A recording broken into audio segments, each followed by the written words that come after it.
এই যে আজকে সকালবেলা আমাদের আলু ভাজা হচ্ছে, এটা উনানেই হচ্ছে, ঝুরি আলু ভাজা যাকে বলে এটা হচ্ছে। আর পাশেটা ভাত, ভাতের জল গরম হচ্ছে। চাল দেওয়া হয়ে গেছে, চালও দেওয়া হয়ে গেছে। এই যে ঝুরি আলু ভাজা কাটা রয়েছে এখানে, এখানেও ভেজে রাখা হচ্ছে। কতটা আলু করেছেন?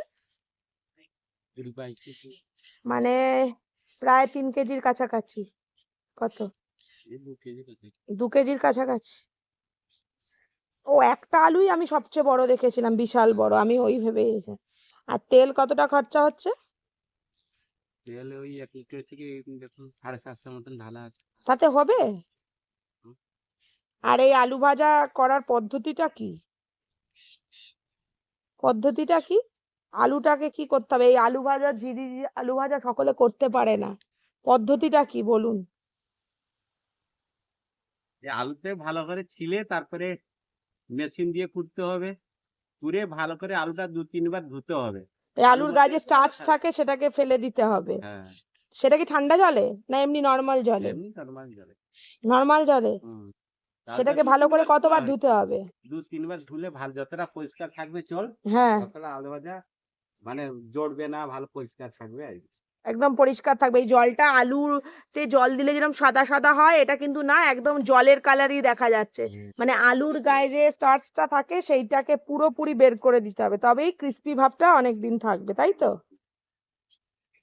আর কিছু ট্রিক্স নেই? আর কিছু কি? কিচ্ছু মেশাতে হবে না এর মধ্যে, না নুন না কিছু? নুন টুন শুধু কিছু হবে না। কিচ্ছু লাগবে না, জল থেকে তুলবে, তুলে জলটা ছাকাবে, ছাকিয়ে তেলে দিয়ে দেবে, ব্যাস। তাহলেই এরম মুড়মুড়ে আলু ভাজা হবে।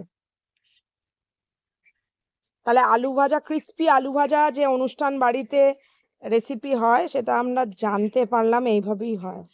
এই যে উনানটা, আমাদের এখানে যত ডালপালা ছাঁটা হয়েছে সেই ডালপালা দিয়ে উনানের জোগাড় চলছে। তারপরে বাঁশ,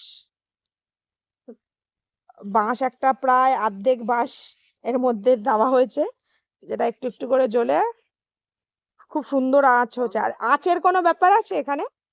আঁচের আজ একটু বেশি থাকলে তবে আলু ভাজাটা ভালো হয়, আর কম থাকলে হবে না? কম থাকলে হবে না।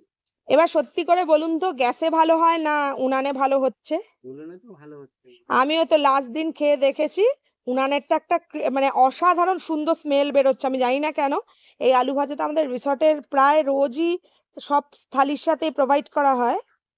আর দীর্ঘদিন ধরে তো আমি যতদিন হয়েছে ততদিন পর্যন্ত রিসর্টে এসেছি, ততদিনই ওই গ্যাসেরটাই খেয়েছি। কিন্তু লাস্ট বার একটা ভাজা হয়েছে গত 1 সপ্তাহ আগে, সেটা দেখলাম প্রচন্ড পরিমাণেই সুন্দর একটা স্মেল বেরোচ্ছে, জানি না কেন। মানে আলু ভাজাটা অন্য। আর সার্ভ করার সময় ওপরে একটুখানি নুন বা চাট মশলা দিলে একটু চটপটা লাগবে খেতে। হ্যাঁ। আর যদি নাও দেওয়া হয়, আমি দেখেছি, শুধুও ভালো লাগে, কোনো নুন ছাড়াও খাওয়া যায় এটা। ঠিক আছে, তাহলে আজকে এই পর্যন্ত।